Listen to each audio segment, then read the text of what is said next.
एक भगवान हमारा। अगर हम हनुमान जी को मानने वाले हैं तो हनुमान जी समस्त मूर्तियों में दिखाई पड़े, चाहे वो शंकर जी की मूर्ति हो वहां भी हनुमान जी दिखाई पड़े, अगर दुर्गा जी की है तो वहां भी हनुमान जी दिखाई पड़े।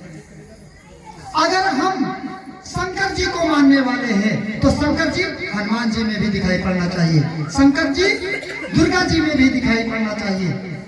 इसका मतलब यह नहीं हुआ कि हम अगर शंकर जी को मानते हैं तो दुर्गा जी से द्वेष करने लगे, हम उसके खिलाफ काम करने लगे।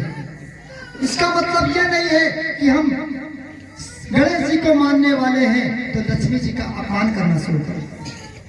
यही इसका सबसे बड़ा विज्ञान था कि हम जिसको माने पूरी श्रद्धा से, और जब तक श्रद्धा नहीं होगी, आस्था नहीं होगी तो हमको भगवान वो अलग अलग दिखाई पड़ेगा।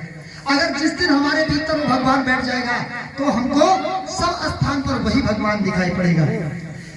अब आप इसका उदाहरण तुलसीदास से मैं दे रहा हूँ। एक बार तुलसीदास जी मथुरा वृंदावन के लिए तीर्थ के लिए गए, उनके साथ में उनके कई और लोग गए थे, शिष्य के रूप में जो थे वो भी गए हुए थे। भैया शांत रहो तो कुछ बताया जाए, ये रियल बात बता रहा हूँ, मैं कोई कल्पना कथा नहीं कह रहा हूँ, क्योंकि मैं कोई कथावाचक नहीं हूँ, मेरा कोई व्यवसायिक कथावाचक नहीं, लेकिन जो रियल है उसको बता रहा हूँ।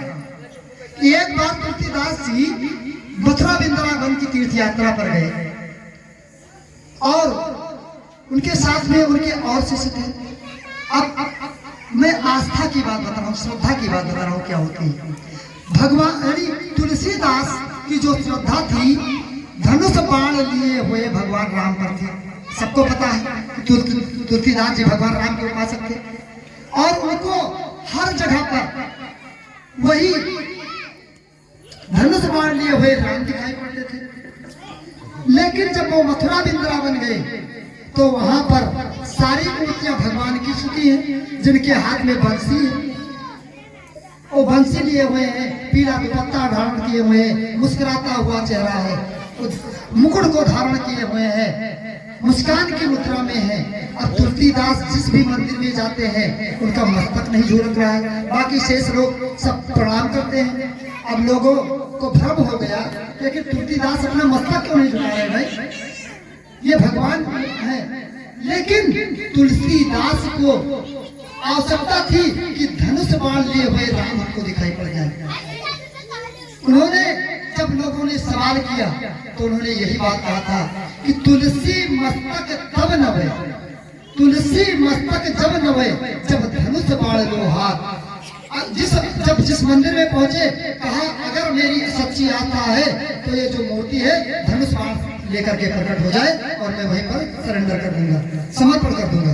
और कहते हैं कि पूरे मथुरा वृंदावन में भगवान कृष्ण की मूर्ति है, लेकिन जिस मंदिर में जाकर के भगवान कृष्ण के मंदिर में तुलसीदास ने कहा था कि ये धनुष बाण लेकर के खड़े हो जाओ, तो वो मूर्ति भगवान कृष्ण की है, लेकिन उसके धनुष बाण उनके हाथों में, उनके कंधों पर धनुष बाण कायम हो गया।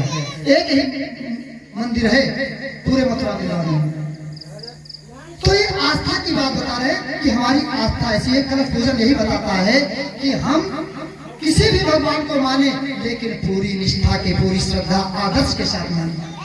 क्योंकि गोस्वामी जी ने कहा है कि अगर हमारे भीतर श्रद्धा नहीं है, लगाव नहीं है, तो हमारा धर्म नहीं हो सकता है।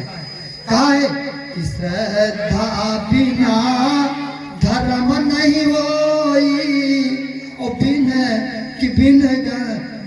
मही गंध की पावई कोई। अगर हमारे भीतर श्रद्धा नहीं है तो धर्म नहीं हो सकता है, और अगर इस संसार में पृथ्वी ना होती, धरती ना होती, तो कोई सुगंधी नहीं हो सकती। सुगंधी की जड़ ये धरती ही है।